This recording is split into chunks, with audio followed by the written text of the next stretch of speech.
Bismillahirrahmanirrahim. Assalamualaikum warahmatullahi wabarakatuh.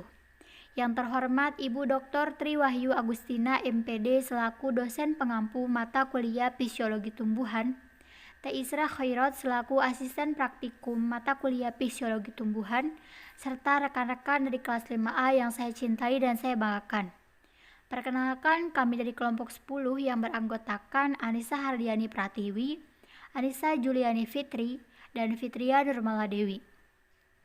Kami akan mempresentasikan jurnal Fisiologi Tumbuhan di bidang pendidikan dengan judul Prospective Elementary Science Teachers Understanding of Photosynthesis and Cellular Respiration in the Context of Multiple Biological Levels as Nested System. Journal of Biology Education, volume 51, nomor 1, penulis Sulaiman Akcai. Adapun latar belakang dan metode penelitian akan dipaparkan oleh Fitria Nurmala Dewi, hasil dan pembahasan akan dipaparkan oleh Anissa Juliani Fitri, dan diskusi juga kesimpulan akan dipaparkan oleh Anissa Hardiani Pratiwi.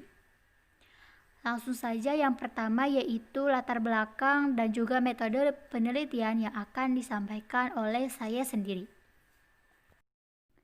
Bismillahirrahmanirrahim. Baiklah, saya akan memaparkan terkait latar belakang. Siswa mengalami kesulitan dalam mengatur dan mengasosiasikan pengetahuan yang terfragmentasi dalam sains. Salah satunya topik fotosintesis dan respirasi sel yang dikaitkan dengan berbagai sistem biologis yang memerlukan pendekatan holistik. Poin krusial dalam memahami kedua topik ini adalah aliran energi dan perputaran materi dalam sistem biologis yang bersarang di berbagai tingkatan. Untuk memperoleh pendidikan yang efektif dan bermakna, tidak cukup hanya mengetahui satu mata pelajaran tertentu. Pendidik harus melihat subjek mereka dari sudut pandang yang lebih tinggi dan melihatnya secara lebih holistik. Mereka harus mengetahui disiplin mereka sendiri dan hubungannya dengan mata pelajaran lain, serta konsep dan hubungan dalam disiplin mereka yang juga penting dalam disiplin ilmu lain. Harga diri calon guru terkait pengetahuan materi pelajarannya tinggi, namun mereka mungkin tidak memiliki pemahaman yang memadai tentang konsep-konsep tentang mata pelajaran yang mereka ajarkan untuk memberikan pendidikan yang kaya dan bermakna. Mereka mungkin memiliki pengetahuan yang terfragmentasi dan lemah dalam mengembangkan perspektif holistik dari subjek tersebut. Baiklah, selanjutnya adalah metode penelitian. Pertama, penelitian ini dilakukan terhadap 74 mahasiswa tingkat akhir calon guru sains sekolah dasar atau SD di Universitas Negeri Wilayah Black Sea, Turki pada tahun 2012. Kedua, dalam studi ini calon guru tersebut diminta untuk membuat sebuah peta konsep dari 12 konsep yang terdiri dari fotosintesis, respirasi seluler, produsen, konsumen, dekomposer, makanan organik, energi, oksigen, air, karbon dioksida, glukosa, dan cahaya matahari. Ketiga, penilaian ini terdiri dari 3 kategori yaitu EK atau Ecosystem Knowledge atau pengetahuan ekosistem, OK atau Organisme Knowledge atau pengetahuan organisme, dan IK atau Interconnection Knowledge atau pengetahuan interkoneksi. Dan yang terakhir, dalam evaluasi peta konsep, sistem penilaian dimulai dari 0 sampai 3 poin dengan interval yang sama yaitu 0, 1, 2, dan 3. Interpretasi dari mean aritmatika diinterpretasikan dengan menggunakan skala berikut. Pemahaman lemah 0 sampai 0,99 poin, pemahaman moderat 1 sampai 1,99 poin, dan pemahaman yang kuat 2 sampai 3 poin. Selanjutnya, hasil dan pembahasan.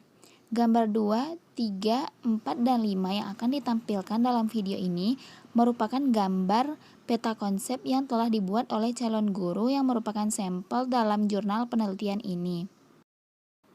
Berdasarkan hasil penelitian yang telah dilakukan oleh peneliti, peta konsep yang dibuat oleh calon guru pada gambar 2 menggambarkan bahwa mereka tidak dapat menjelaskan hubungan aliran energi dan perputaran materi antara konsumen dan pengurai.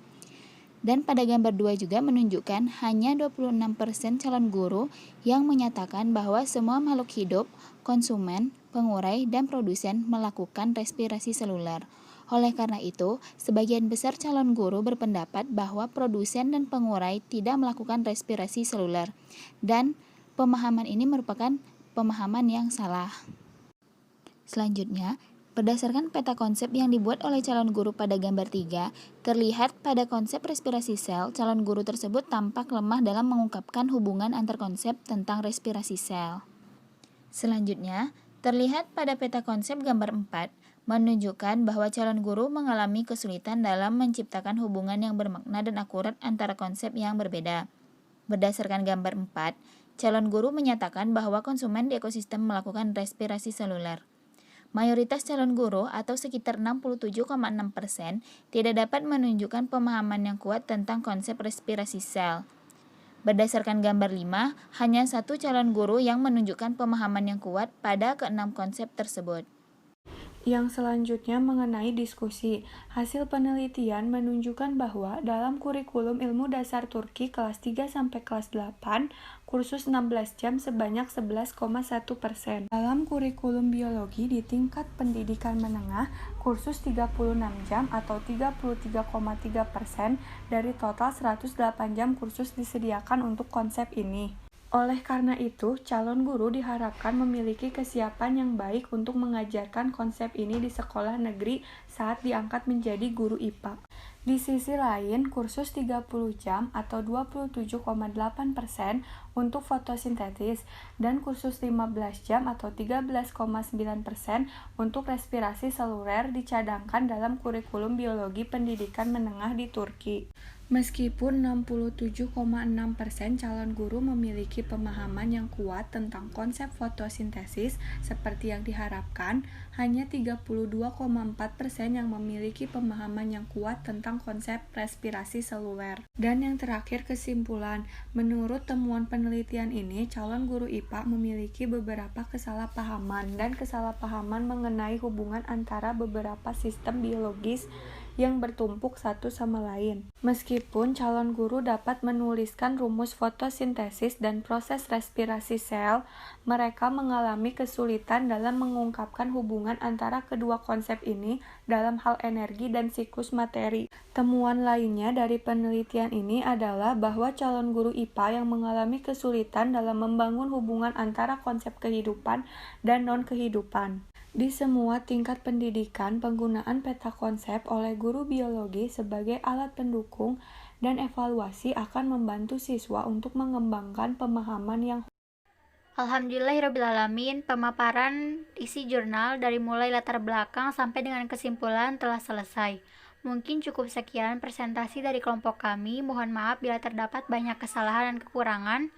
Terima kasih atas perhatiannya. Wabillahi taufiq wal hidayah. Wassalamualaikum warahmatullahi wabarakatuh.